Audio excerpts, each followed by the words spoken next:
Fact तो यह है कि विजय वर्गीय गार्ड बनने लायक, वो लोकतंत्र की वजह से एमपी हैं, लेकिन वो आप उनके बारे में मालूमात कर लें, वो हैं इस लायक के वो गार्ड बने। नमस्कार मित्रों, स्वागत है आपका इंडिया गेट टीवी पर। मैं हूं अजय सीतिया। सत्यपाल मलिक फिर बोले। मेघालय के राज्यपाल 5 साल में 5 राज्यों में राज्यपाल बनने का सौभाग्य प्राप्त हुआ। इसे आप सौभाग्य कह सकते हैं। हालांकि उन्हें सजा के तौर पर ही बार बार बदलकर एक राज्य से दूसरे राज्य में भेजा गया।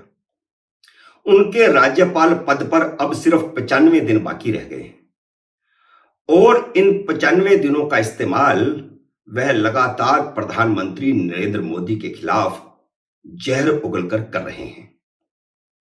तो हमें पूरी आशंका है और उम्मीद भी है कि आने वाले बाकी 95 दिनों में भी वह मुद्दे ढूंढ ढूंढ कर मोदी के खिलाफ बोलेंगे।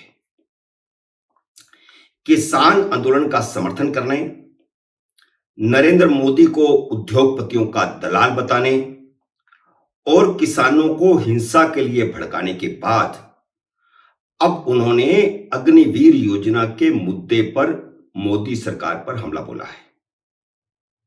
किसान के बाद जवान, वह जवानों और किसानों के नेता बनने चाहते हैं। वह खुद को लाल बहादुर शास्त्री बनाना चाहते हैं।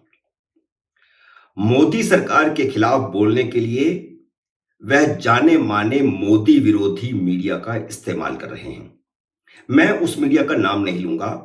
आप सब जानते हैं कि वे 2-3 मीडिया कौन से हैं, उनमें विजुअल मीडिया कौन सा है, प्रिंट मीडिया कौन सा है और ऑनलाइन मीडिया कौन सा है।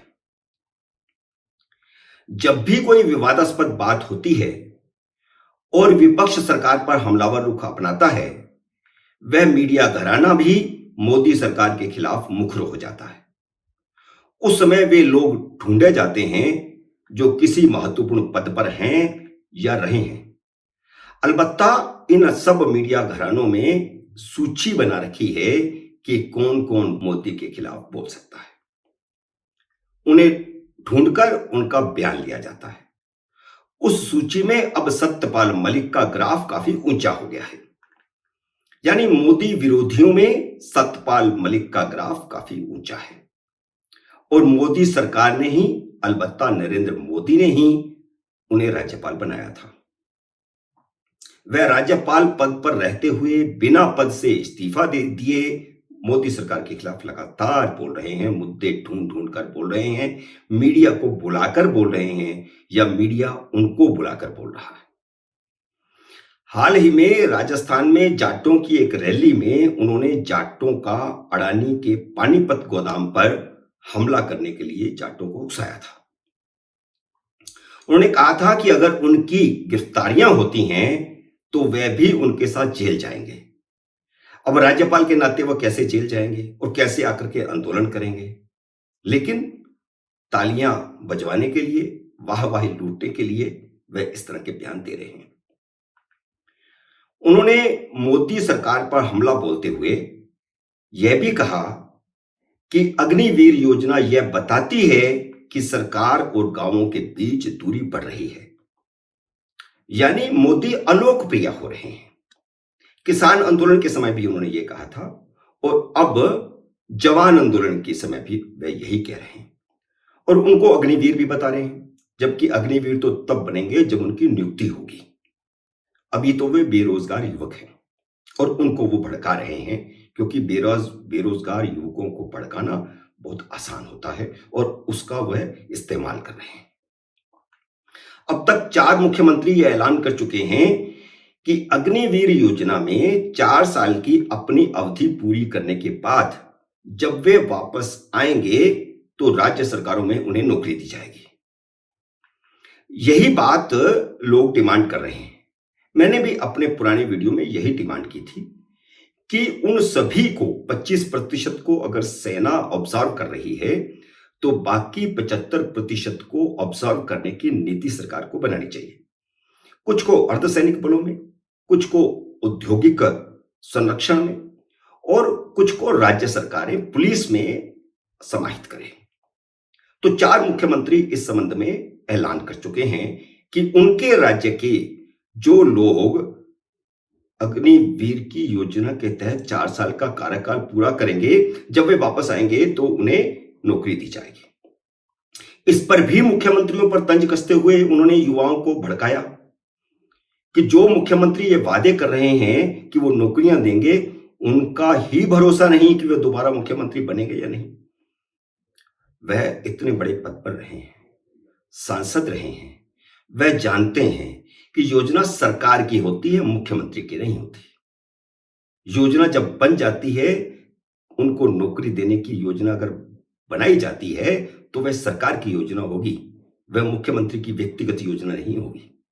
लेकिन वह उनको भड़का रहे हैं कि वे जीतेंगे या नहीं जीतेंगे। इससे क्या फर्क पड़ता है, कोई जीते या ना जीते, कोई मुख्यमंत्री बने या ना बने। अगर राज्य सरकार कोई योजना बना लेती है तो वह लागू की जाती है। भले ही इस योजना को परिष्कृत करने की जरूरत है, लेकिन यह सच है कि योजना का ढांचा तैयार करने में सैनिक अधिकारियों की भी भूमिका थी, सेना की भी भूमिका थी। इस पर 3 साल से विचार हो रहा था और सेना में भी विचार हो रहा था, उच्च स्तर पर विचार हो रहा था। खामियां हैं इसमें, यह अलग बात है। इसलिए सेना के सर्वोच्च अधिकारी इस योजना का बचाव कर रहे हैं, क्योंकि वह सेना को अपेक्षाकृत ज्यादा युवा बनाना चाहते हैं। इस समय एवरेज एज 32 साल है भारत में, जबकि दुनिया भर में जो एवरेज एज है वो 23 से लेकर के 26 साल तक, 28 साल तक है। और भारत इसको 26 से 28 के बीच में लाना चाहता है। यह है इस योजना का असली मकसद। इसलिए सेना के सर्वोच्च अधिकारी इस योजना का बचाव कर रहे हैं। इसके लिए भी उन्होंने कहा, सतपाल मलिक ने कहा कि सैनिक अधिकारियों को सरकार की योजना का समर्थन नहीं करना चाहिए। उन्होंने सैनिक अधिकारियों की ओर से प्रेस कॉन्फ्रेंस करके योजना का समर्थन करने का यह कहते हुए विरोध किया कि वर्दी वाले जनरल का टीवी पर आकर बचाव करना गलत है। आप सुनिए उन्होंने क्या कहा। ये बहुत ही अन्यायपूर्ण काम हुआ है और इसका बहुत रिएक्शन, जितना दिखता है उससे ज्यादा रिएक्शन है। तो ये बहुत ही not a well thought out scheme, ये बहुत खराब तरीके से सोच के किया गया है। और ये बेसिकली ये शो करता है कि देहात में और केंद्र सरकार में कितना फासला हो गया है। ये जो देहात के हित हैं वो इनके हाथ से ठीक नहीं हो रहे हैं। हालांकि मुझे जांच करेंगे, मैं बोलता हूं, लेकिन मैं महसूस करता हूं क्योंकि मैं देहात से हूं। राज्यपाल बनाए जाने से पहले वह भारतीय जनता पार्टी के उपाध्यक्ष थे, लेकिन अब वह भारतीय जनता पार्टी के नेताओं पर भी टिप्पणी करने से परहेज नहीं कर रहे, जबकि राज्यपाल जैसे संवैधानिक पद पर बैठे व्यक्ति को इस तरह की व्यक्तिगत टिप्पणियां नहीं करनी चाहिए।